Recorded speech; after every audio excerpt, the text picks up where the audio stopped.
Good morning or good afternoon, depending on when or how you are listening to this. So today we're going to be speaking to Dave about our Constitution.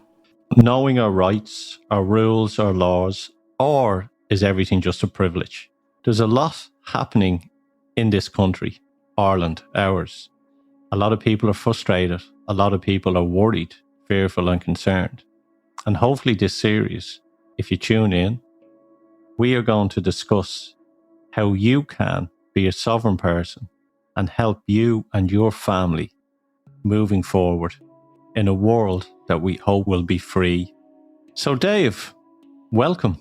Thank you for your time today, and hello to all your listeners. And I look forward to trying to be in some service to people today and giving them some important information that's going to change their lives for the better.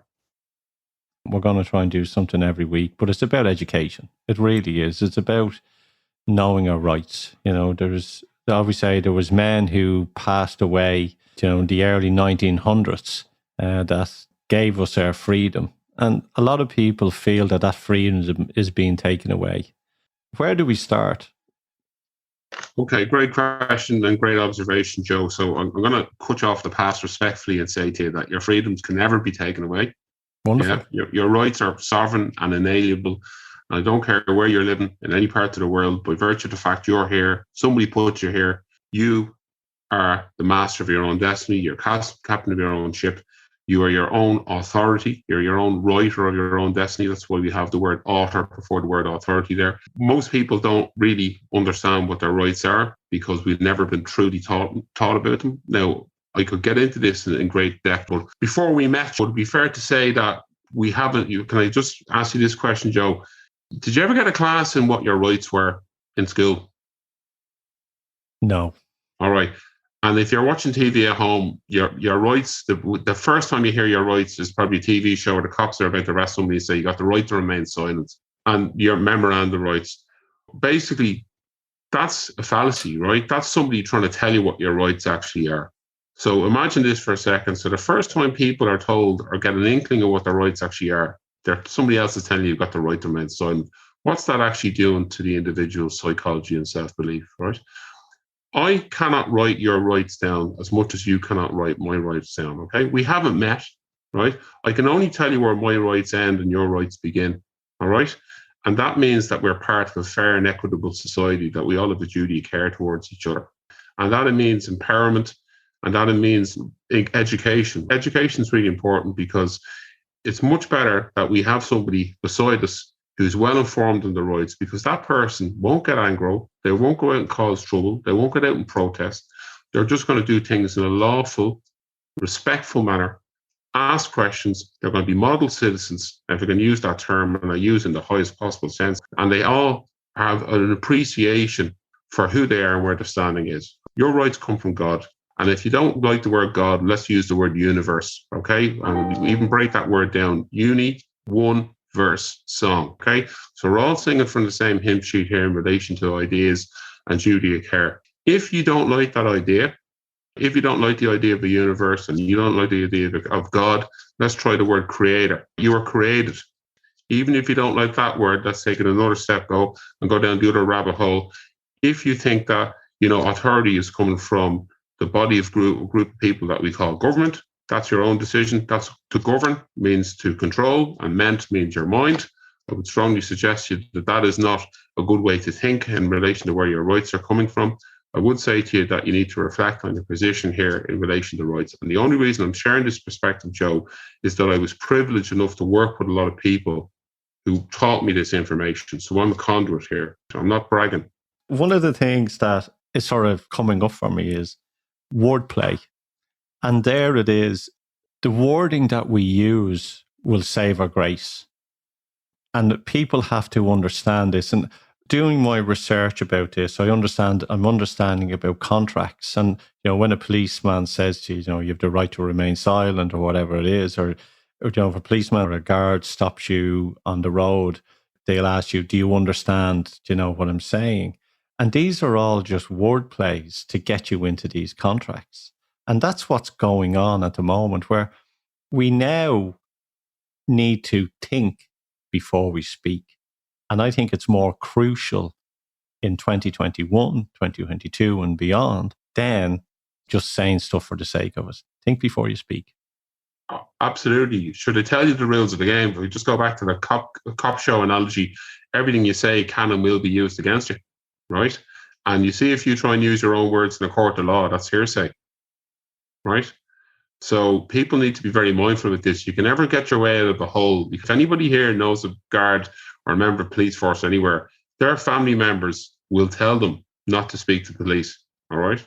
That this is a fact, right? It's a very interesting presentation done by, I think it's Dwayne Johnson, who's a professor of law.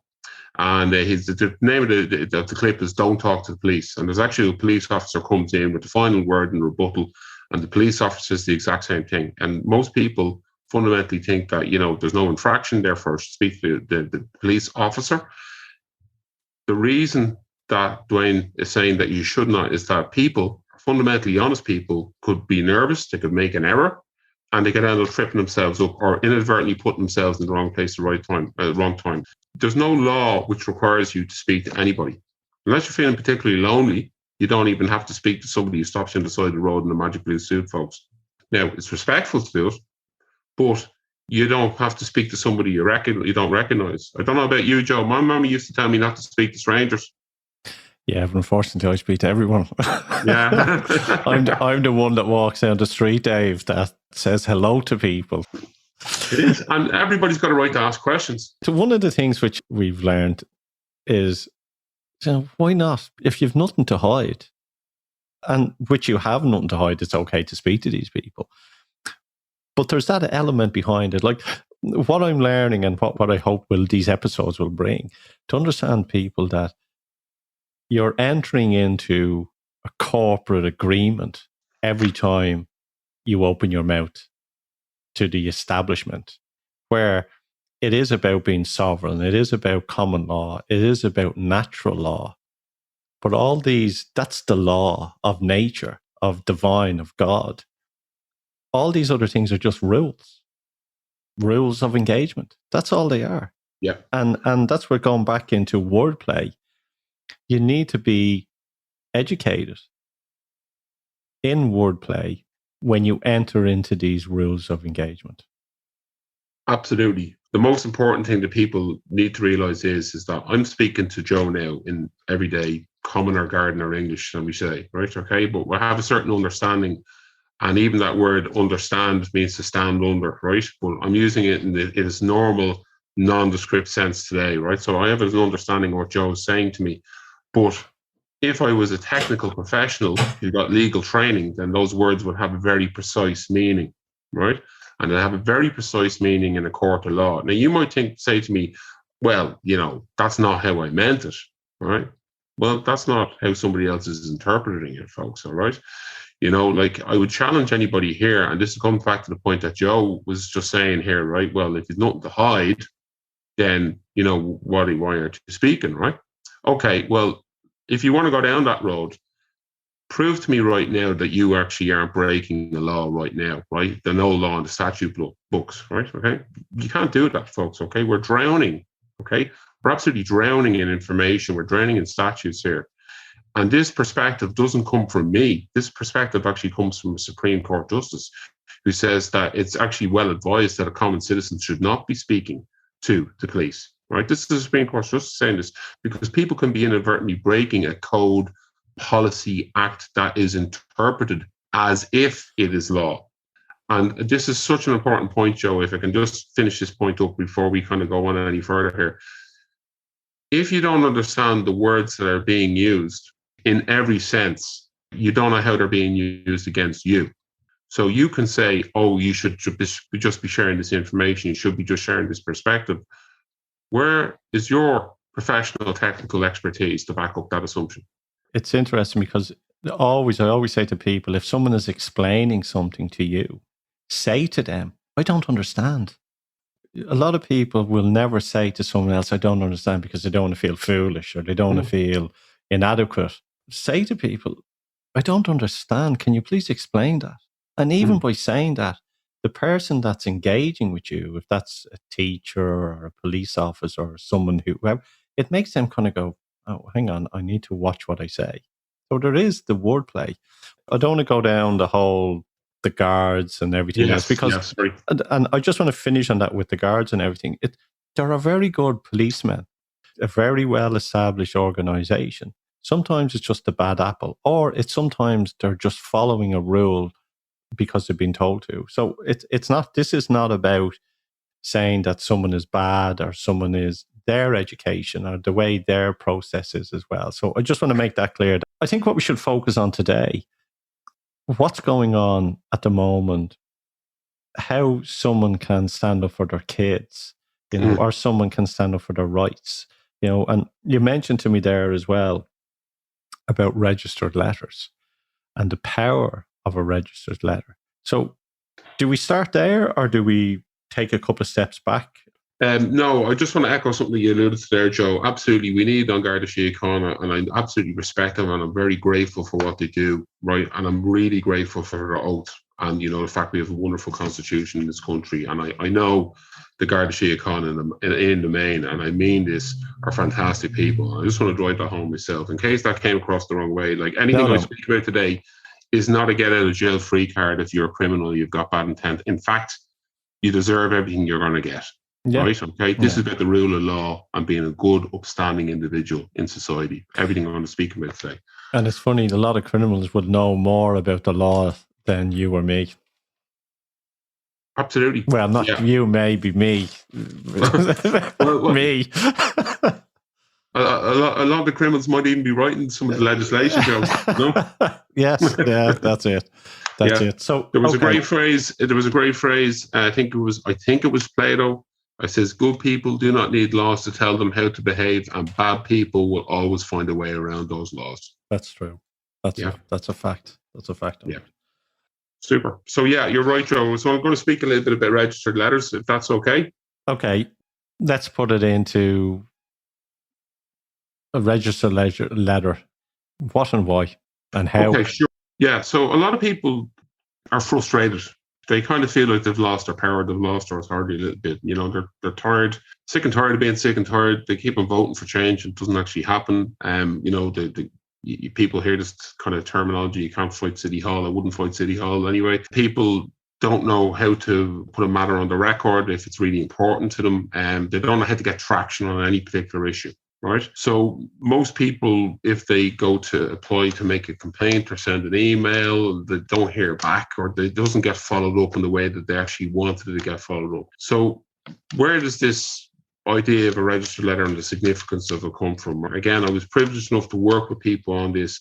Joe, you might remember back in the day before the internet came along that registered letters were very important in the civil service. If you want to get something followed up on, you had to send a registered letter. All right. You have to make sure it arrived at the end recipient and there was a record that that person got that letter. Legal documents this day are often sent by registered letter because there's a paper trail. Okay. So I have a record of when it was sent, and then it arrives and I have details of the person it was received by.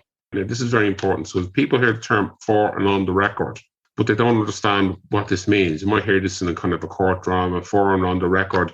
For and on the record means for and on the legal record. So this is where a registered letter methodology comes in. If I just send you a letter, Joe, I don't have proof that you received it. If I send you an email, it might end up in the spam folder, or I might be able to tell you that somebody read it, but I don't know who received it. Okay. Also, I don't have it in legal land. I don't have documentation to prove the fact that was sent. So a registered letter is a very important methodology on how to protect one's rights, to stop a particular course of action from happening, to ask a specific question, to demand information, or even to protect one's rights. But it's done through a very structured manner. It's not overly obtuse in its words. It's quite precise. And it's essentially meant to assist people in any issue that they need resolved. So how does this actually happen? If we can just run with this for a second, Joe, if that's okay. Registered letters are handwritten letters. They should be handwritten with blue ink.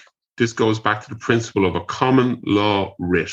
Okay, so common law writ, you can look at this yourselves in your own times, folks, but it's a way of putting the matter on a legal document, on the record, and putting it to an individual, not to an office, not to an organization, not to an authority. It's an individual. So from a sovereign being to another sovereign being, putting the matter on the record. What does it comprise of? It comprises of your name, your address. We all might remember how you used to write letters back in the day in school. So your name and your address in the top right-hand side corner, the person on the top left or along the top section. And I have a template that I'm going to provide here for people, Joe. You address it to the office of the individual and the individual by name. And you write it, Dear Joe or Dear David or Dear Paul or whoever it is who you're sending to. You ask a very specific question, properly formed, and then you finish it up with your name. Please reply by return of post. And you put in CC, which is for cover copy, and BCC, which is blind cover copy. You would write them using carbon paper. If you remember carbon paper, tracing paper back in the day, and you send the duplicate off. So I have templates of these questions for people to look at. The reason you do this, folks, is that question sticks to that person in legal land, and the onus of proof is on them to answer it. Okay, right?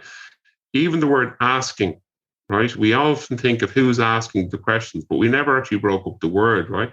When you're asking, you are acting as king, right? You're showing your authority in a particular manner, right? So the king doesn't go off and do stuff. He asks people to do it. So the king was asking somebody else to do something, right? So in your sovereign power, you have a right, okay? You have a superpower, in fact, I'm going to suggest you, to ask questions, right? You don't make statements, you ask questions, right? Ask questions, demand answers, essentially. It's the hallmark of any well-developed modern democracy and society that you have a right to ask questions. So the registered letter methodology is very powerful. It's so simplistic it can escape people, but we've done it to great effect. We have proven on a number of occasions that it works. Various issues, Joe, as I can't get into, or we can cover in a later lesson for people. But suffice to say here, folks, that we have had great effect over the years using the registered letter methodology. Just a couple of things that you said there. We understand that it has to go to the individual. So it has to be to John or Jay or Johnny. Do you use, the person's full name, or is it their surname? And also blue ink is important. So it can't be printed. It has to be handwritten. That's the next thing that you're telling me as well. Yeah, okay? yeah. And the third thing I just want to pull you up on that is you said duplicate. So, people aren't going to run out and buy paper with copies on it. It means they can write this letter out 3 times, or do they write it out once? Can they photocopy it and then sign it for the other 2 times as well? And so I'm just a little bit unclear on that. Absolutely, yeah. So great questions, and thank you. Right. So in relation to the name of the individual, so say for example that you're Joe, right? Okay, start talking about yourself in the third person, regularly anyway. People probably think you're a little bit mad. No disrespect, but that isn't your name, Joe. That's your calling. Does that make sense? Okay, so that's the sound that your mother used to make if you were a bird. It was a little tweet. And you recognized that tweet and you went towards it, right? So you can't be sure that was your name before you came on the scene. Now, that sounds a bit lofty, but it's... No, but it is, yeah. It's just a label. It's a label, yeah, exactly. So when you send a registered letter, I'll just use an example of, say, for example, you wanted to send a registered letter to a lady by the name of Jane Bloggs, right? And she was a headmaster of a school for boys, perhaps, right? And that was down in Bantry in Cork, right? I would, on the outside the letter, I would address it to Jane Bloggs, headmaster, St. Mary's School for Boys, Bantry, Cork. Inside the letter, when I'm addressing Jane's title, it's still the full name and title. Jane Bloggs, headmaster, St. Mary's School for Boys, Bantry, Cork. And my first line is, Dear Jane. You're sticking it to Jane. You're using Jane's full title, her full address, so there's no confusion. It's about Jane, but now it's Dear Jane, right? Because we're friends, right? It's not an adversarial letter. In relation, does that answer that part, Joe? Yes, it does, yeah. Okay, great. In relation to the carbon paper, I would really recommend people do this. Look, listen, you can send a registered letter, okay, and not cover copy it, right, and get a photocopy. But let's just say now, for example, at a later date, there's a bit of a legal issue about that letter, right? And somebody says, that's not the original letter. That's a photocopy, right? How do I know that what you're showing me here is an actual duplicate name, not a copy, a duplicate, done at the same time and exactly the same etching, right? How do I know what you're showing me is a duplicate of what you sent to Jane, registered post on that day? And then if this is where you're going to show your carbon paper version of this. It's not difficult to get, folks. Any stationery store. No, it's just, okay. Yeah, no, but absolutely. And these are great questions, right? So that's the importance of the duplicate piece. The blue ink goes back to common law, okay? It's from sovereigns, from a human being. There's blue blood in your veins, etc. It's red blood and blue blood as well, folks, okay? Now, why is this important in relation to the fact that it wasn't typed up? I think that was your other question, Joe, right? Yeah, why? Yeah, and I love talking about this actually because, imagine a situation where somebody received a letter and it was typed and it said, dear, it was to a local authority, and it said, dear, I'm going to use Joe again, sorry, Joe, right? But dear Joe, please help me. The lights in my house aren't working. I don't have enough money to feed my kids, and I'm under duress. Okay, and that letter was printed and it's on lovely Basildon Bond stationery, right? Okay, but it's typed up and it goes in, right? Okay, that came from a machine, okay, right? You get no feeling behind the words, right? Okay, because it's just print, okay? Doesn't matter, it could be Times New Roman or Arial font or whatever you're using, okay? It doesn't convey the message. If that same letter is written by hand, it has to come from a human being, a thinking person, your think, talk, and do.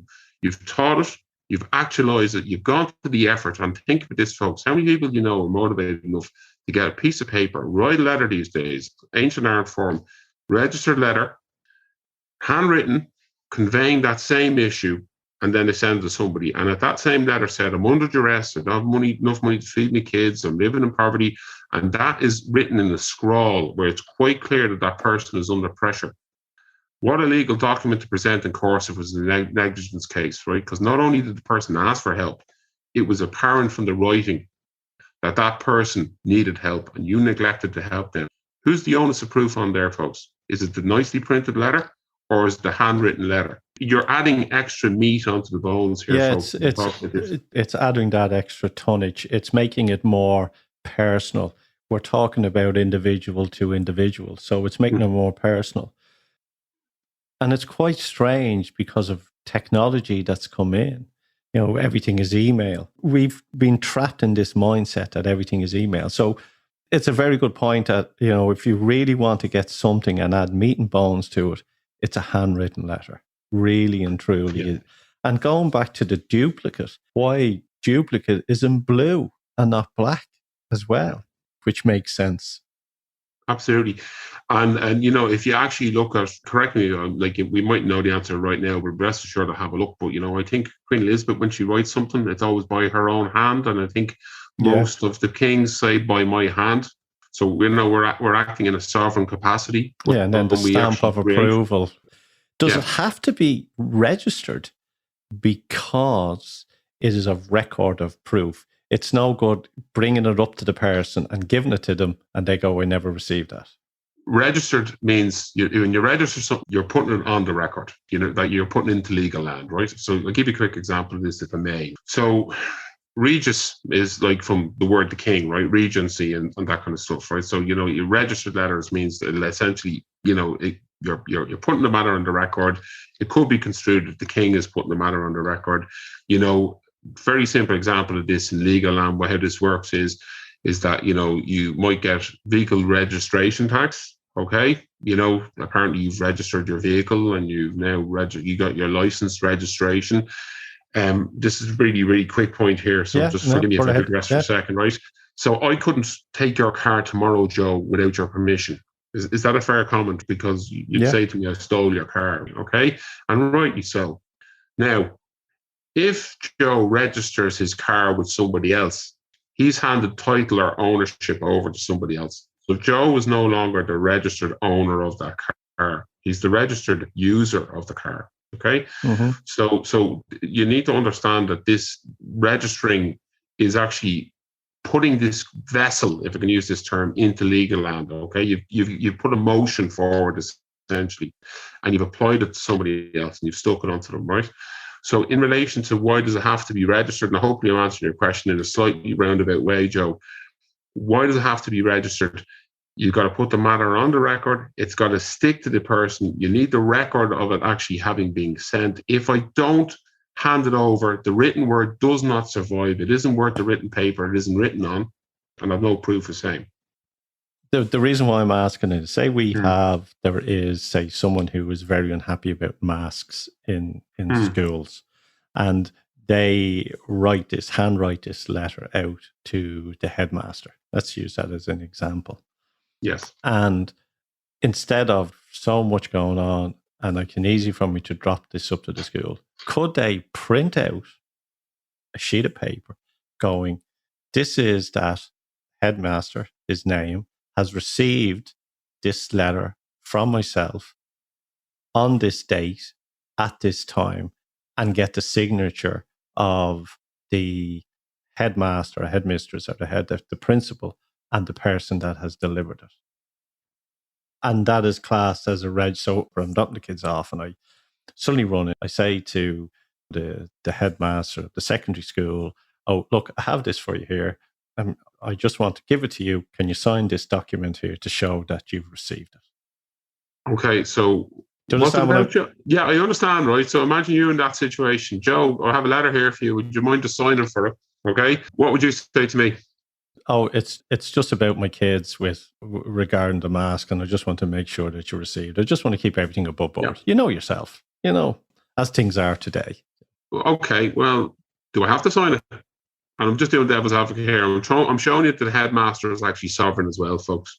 All right? No, you don't. You don't have to receive it. But I understand that, you being the principal of the school and my son or daughter being in that school, instead of me run down to the post office, can you just do it this way? Okay. Now, let's imagine that that conversation finishes on amicable terms, right? Which it should. Yeah. Okay, because we're not out to stroke the fur the wrong way or anything like that. Headmasters generally doing a fantastic job. You're happily help with school fates and donate to the school on a regular basis, and you think they're a great school, right? Okay, so you've had that conversation. Headmasters doesn't want to sign for it. That's grand. All right. Then what you do is you can send an email to that person, and you might want to CC some other people on there as well. Or maybe you might want to go in with other parents on that particular day simultaneously and ask them would they sign for collectively that they've received this letter. And you see, then you're not doing it on your own, folks. Then you have witnesses. Then it's not you, okay? You've gone in with other concerned parents, and the headmaster, for whatever reason, decided he didn't want to sign. That's okay. Now all the parents could theoretically send an email saying, dear Jane Bloggs, headmaster, headmistress, St. Mary's School for Boys, Bantry, Cork. Today, I'm going to say 13th of April, 2021, I attended your office with a cohort of 6 other adults, and you could email them all, in which we attempted to hand you a letter stating our concerns for and on the record. You refused to sign. Therefore, please find correspondence attached, and and then 1 or 2 weeks could probably send a registered letter between you. All right. Now, what have you done there? All right. Let's step it back from here. Right. Okay. You didn't want to send a registered letter, right? But they didn't want to sign. So the act of sending an email puts it on the record, but not as strongly, not as. I don't want to use the word correctly here. There's not an incorrect way to do it, but not with the same tenacity of a registered letter. All right. Okay. So the email itself documenting what happened, okay, remains. It is a legal document, but the registered letter is infinitely more powerful. So can I just give you a quick snapshot here for a second? I have this number here that basically, and I had this, right? And, this sounds about right. One person sending a registered letter, handwritten, construes about 30,000 people thinking, acting and feeling the same way, but not doing anything about it. Index linked. This is their kind of stats on this, because other people go, I must get around to doing that.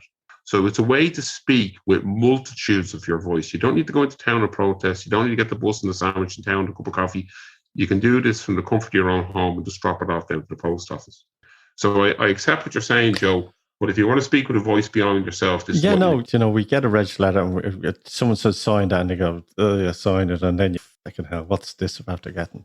What happens then if we've understand that if they don't want to accept a registered letter, we do that? What happens if it knocks to the school and the admin person gets it? It's registered to Joe Bloggs, and the admin person signs for it.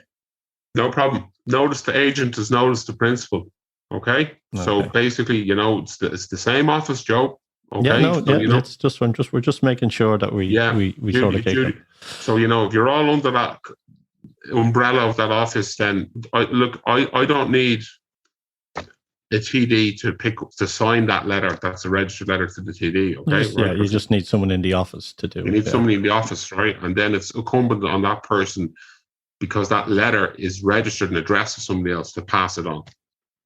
The person is out sick and then it gets lost and it's never opened. This is why you send a second one. Oh, yeah. This is why you keep your copy. This is why you keep your duplicate. And when you send a second one, you staple a photocopy of the first letter. So you're building up your book of evidence all the time when you're doing this, folks. The simplicity, so essentially you're building up a book of evidence, a book of record. I'm going to use the term here, and, Joe, you can edit it out if you so desire, taking out the time, right? Entrapment. Okay. It's a very nice form of entrapment, which is what you're doing here with people. It's a form of entrapment. It's a form of endearing entrapment.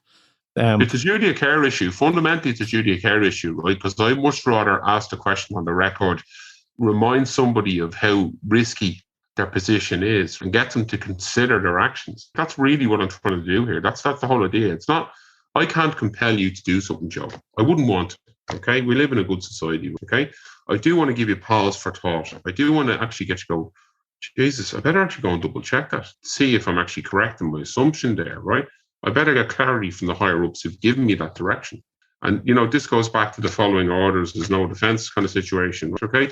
Like just following orders. Sorry, you're the person implementing the activity. So this is quite important that people get their head around. Okay. So we've established the process up to the point with the letter, and we know where we put the name and the person's details. One of the things when people think that they have this illusion that it has to be convoluted and it has to be wild in some way, but it doesn't. It has to be just short and simple and straight to the point. And that's where the power is. Yeah. The body of this registered letter is the key. So let's go through that. Yeah. Thank you. Just can I kind of wind it back just for 1 second, Joe? Okay, because you have two options when you're doing registered letters. One is you just send a registered letter outright, okay, which is great, and the other one is maybe you can get this idea called joinder, which is just communication going forwards and backwards. We can cover that in another letter, but another episode. But I just want people to realize that once you get this dialogue going, that's key. The dialogue just needs to happen once, forwards and backwards, and this is locked in. And even if it's ignored the first time, you just keep on asking the question, folks.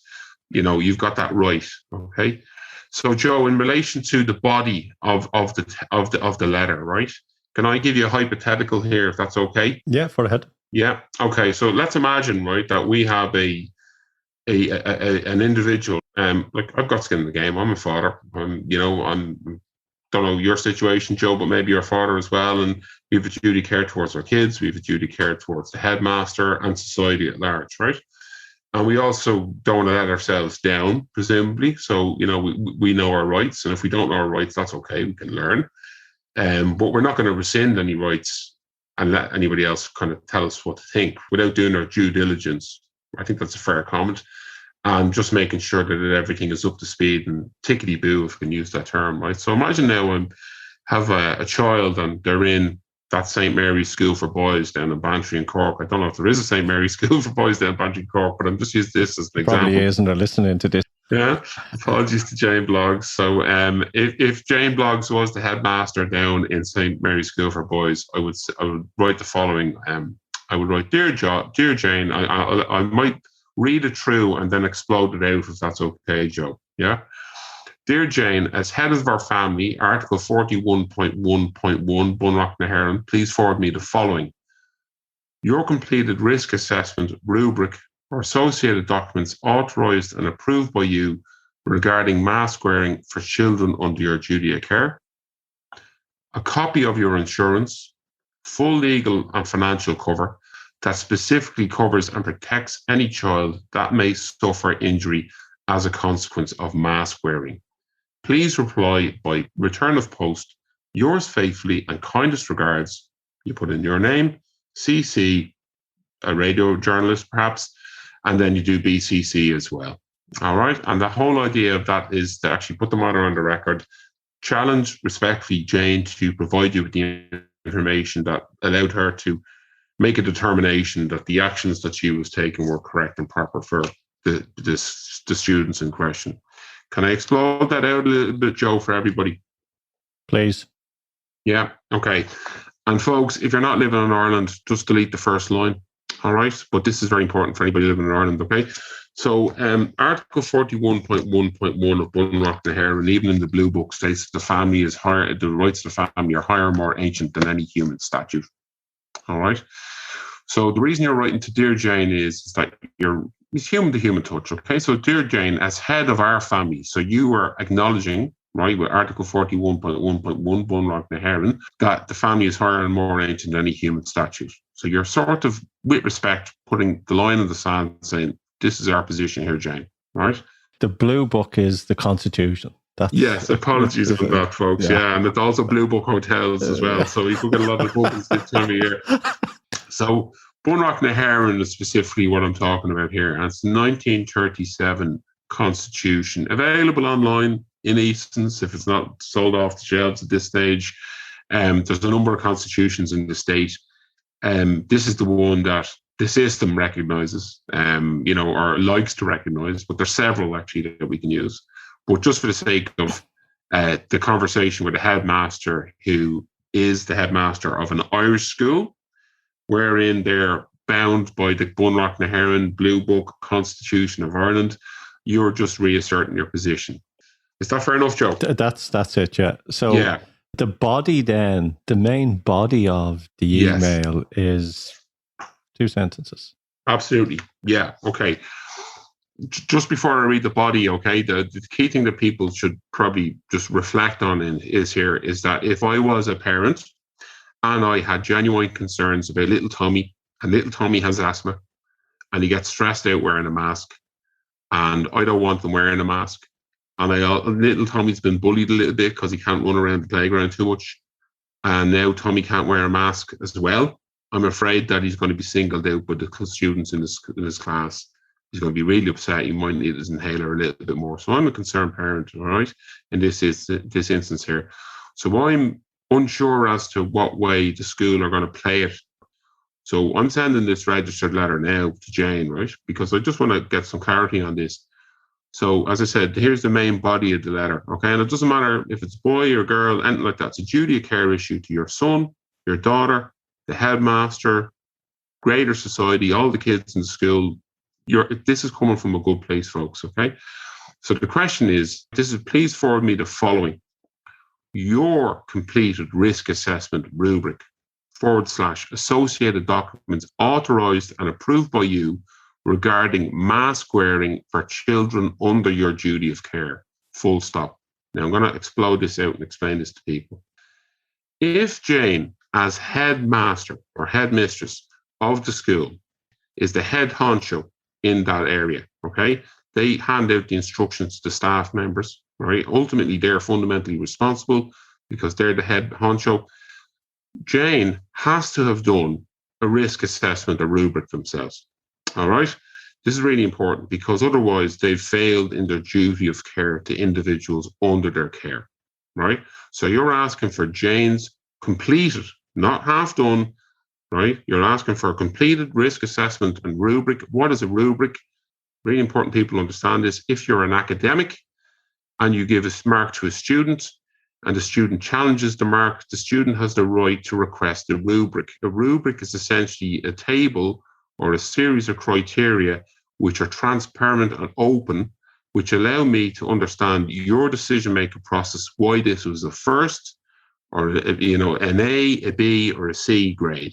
Okay, so A grade could be really well laid out as essay, perfect English, very good punctuation.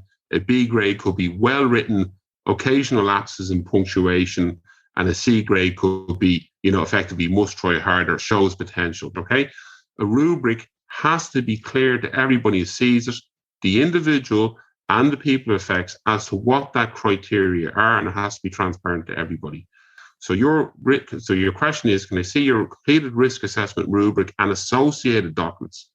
So that's the documents that were sent out to other staff in the building in relation to policies, how this affects them, how it's going to affect students, how it's going to affect students in a classroom environment. Like, this is a nightmare situation I have to deal with, folks, okay? This is the simplicity of it. Your completed risk assessment rubric and associated documents, and here's the kicker, authorized and approved by you. Because Jane had to review, generate, and author and approve them because she's the head honcho in the school. And what is all this in relation to? Regarding mask wearing for children under your duty of care. Now, please tell me, because I don't know where I could find this. I can't find any information online in relation to risk assessment rubrics and health and safety documentation for children wearing masks. I certainly am technically qualified to sign off on them. So now Jane has probably got to kick this up and down the food chain to get something, but she still needs to sign it. And she can't sign it. If I can't stand over my own words, folks, I'm no good. Do you see what I'm saying to you? Yeah, I understand that. And what if Jane looks at this and goes, I can't sign over this, but I'm doing this because the government have told me to do this. And we are in a pandemic. And the rules of engagement in the pandemic have changed. I understand this, and I've been told that we're doing this because of the safety of the children. Now, we know that wearing a mask breeds in more germs. I have to state that, in my opinion, it's not science, it's political. And the reason is to keep us informed that there is COVID. Okay, so it's a form of fear, and it's a political reason on it. What does the teacher say? Write you back a letter. I totally understand what you've said, and I am basically on your side, but my hands are tied because we have got the information and been told to do this by our rulers. And I jest when I say that, but by our rulers, the government. So, didn't work in Nuremberg, Joe, and I won't work here, okay? Just following orders is no defense, okay? You have a duty of care as the office holder and the administrator, right, to other people. I have a duty of care towards you. I have a duty of care towards the headmaster here, right? And if it can, Joe, I think the second part of that registered letter addresses it, if I can, right? Yes, because Jane, let's say Jane says, okay, I need to do it, right? Okay, I agree, I understand, but I'm doing it anyway. Because that's effectively what you've said to me there in shorthand, right? I understand your position, but I have to do it. I'm doing it, okay? Jane's made a decision now to press on with that. It isn't middle management in the HSA or the HSE or the HPRA or anybody else, okay? It's Jane who's doing this. So now, the second part of this registered letter is, remember, first part, which is about showing the rubric, the associated documents. Because listen, Joe, if Jane hasn't, with all due respect, hasn't got that documents in place, and then she's making an arbitrary decision, you know, like, where is your defense? Where is your due diligence? Where is your research? Okay, I can't go off and just do something, Joe, without backing up my position. All right, and this is so important that people understand this. And if I do, right, I have to ensure that people are protected as a consequence of my decision. All right. You go into business, you have to have insurance. School is a business. You drive your car, you have to have insurance. So what you're actually asking is, okay, so part two of this question is on the assumption, right, that Jane is going to come back to you saying, oh, this is government policy, which she can't really, okay, because you've asked her for a rubric. That's not that you hammer, with respect, you hammer on the question that you asked. Not into government policy. I'm asking for your rubric, Shane. I'm asking for the documents authorized by you. You don't diverge. You don't move off that pinpoint accuracy of the question. However, this is the catch-all, right? You are also asking for a copy of your insurance. This is Jane. A copy of your insurance of full legal and financial cover that specifically covers and protects any child that may suffer injury as a consequence of mask wearing.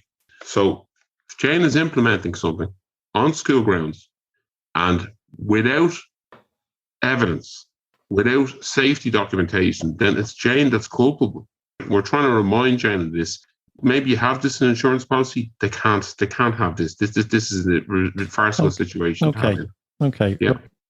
So what I'm getting is that a shot across the bow to the school to ask them for a rubric, the health assessment. But also there's another element of it as well, which is if someone is wearing a mask, or they faint, or they feel sick, or they fall down, or whatever that happens because, their immune system is affected, or whatever that may be for constantly wearing this mask within a school. The insurance companies, because we're in a pandemic, everything will be argued. Yeah, well, unless it specifically says it in the policy, keep on being told that we're in uncharted territory because we're in a pandemic and unprecedented times, then I cannot see any child being covered as a consequence of mask wearing. But that's it. Gut feeling is that the insurance companies will probably go, take us to court on this. You created that within the school. No, we're not covering it. And the same thing applies, Joe. Rest assured, the insurance policy would do a discovery for documents exactly the same as I was just asking there about the risk assessment, the rubric. Yeah. They'd ask for everything else. So that's what I'm saying to you. You're actually trying to protect the headmistress. You're going out of your way to protect them through asking a valid part of the question. I've heard this being referred to as reversing the headache, because people feel that they're powerless, that they don't actually have a choice. They have to go along with this. You're putting it back on the person who makes the claim is the person who has to prove the position. Okay, right? So if you're going to come out with a statement, you need to back it up. And you need not only need to back it up, you need to do your due diligence. Ronald Reagan used to say, trust but verify. All right. And, this is a classic example of this, folks. And you're building up your evidence as a concerned parent. You wouldn't be a good parent if you didn't ask these questions, right? And that's really what we're trying to do. In relation to, point out one thing if I can, right? So in relation to the unprecedented nature of the whole circumstance, they don't have the evidence to back up that position in relation to masks, okay? It doesn't exist, folks. If it did, they would be shown at front and centre everywhere. There wouldn't be any doubt in people's minds. So sorry, I'm probably going a bit of a tirade here, but I would be concerned. I would be concerned that we're into the law of unintended consequences because no research has been done. I'm looking at the case of, people have to realise that this is not an attack. This is not attacking the headmaster because they are another normal human being. This is the person protecting their child, disagreeing with what this rule that's being enforced. And it is a rule. That's all it is. It's not an attack on the school or the principal. It's just to say, I want answers. I want answers. And if you can't provide these answers, then this rule must be dropped. Is that what we're saying? Essentially, it is. And listen, by all means, you can send somebody a private card saying, thanks very much. You can write private on it and say, thanks very much for a great year of service. Please find my contribution towards the school, €100, if that's your bag, right? So you can say thank you to somebody, but you're putting the matter on the record on this particular issue. That's it. Yeah. You're not casting aspirations on or any comments on somebody's professionalism or conduct. It's a duty of care issue. That's it. It's due diligence, right? Diligence. Okay. And then you're saying CC and BCC. So who do you put as CC and who do you put as BCC as well? Fantastic. Well, that depends on the individual, fundamentally, okay? Again, I'm not telling anybody what to do here. You shouldn't construe it as advice. You're going to be your own sovereign individuals. If I had a concern in relation to a medical issue, I might include my doctor or solicitor, or I might include another family member just so they have a copy of it.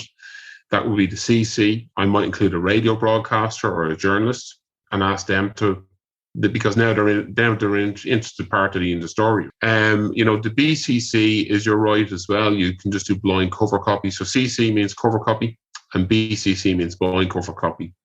If you wanted to escalate it in a different jurisdiction, perhaps, and you felt things were run a little bit too quick, you might want to include a member of the police force, for example. They know just to ask a pertinent question if there's a concern that people had.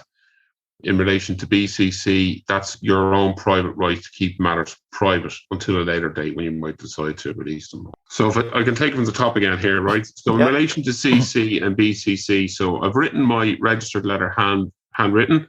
I've got a piece of paper, carbon paper, tracing paper in the middle, and with the top sheet as well. I've written the letter. Okay. I send the duplicate. Okay. I send the duplicate off. Okay. And I will then keep the original. So we keep the original and you only send a duplicate. And the reason you're keeping the original is that, that's the original document. You're sending them a copy of the duplicate. Okay, right? So that is your... That's important, because I would have sent them the original and kept the carbon I'm sorry, copy. I should have said that. No, that's perfect. That's okay. perfect. So you send them the duplicate, you keep the original, you make a photocopy of the original, and then you include that to anybody on your CC list, okay, which is cover copy. That could be interested parties, a journalist, other family members. Yeah. I would then you have BCC, which is blind cover copy, and that's your prerogative, your God-given right that you can send on correspondence to anybody else you like, and keep that in reserve until a later date. Perfect. Yeah. Simple. These things don't have to be too complicated. I know we've been speaking for about an hour on it, but it's simple. It is simple. I want to leave it there. Have we left anything out before we go, Dave? One last point. If people think, and this is what my good friend used to say, and we'll get into it in another day's conversation, is if people think this doesn't work, yet think that, I'm going to use the term jackasses here, think that these jackasses in power have got the authority to tell them what to do just because they vote every 4 years with a pencil, right? And you put a little X in the box, and you think that gives people the authority over you. Can you imagine the power you have by writing a handwritten blue ink registered letter? You need to understand how powerful you really are and how powerful the act of asking questions in a precise manner is. And I'll leave it at that. Perfect. Thanks very much, Joe. Thank you, David. I think possibly we'll be doing another show next week. This is all going to be based about our Constitution and our rights. I'd like to say to everyone, thanks for tuning in. And thank you, David, for coming on. Until next week. Until next week. From myself and David, take care. Bye. So today we're going to be speaking to Dave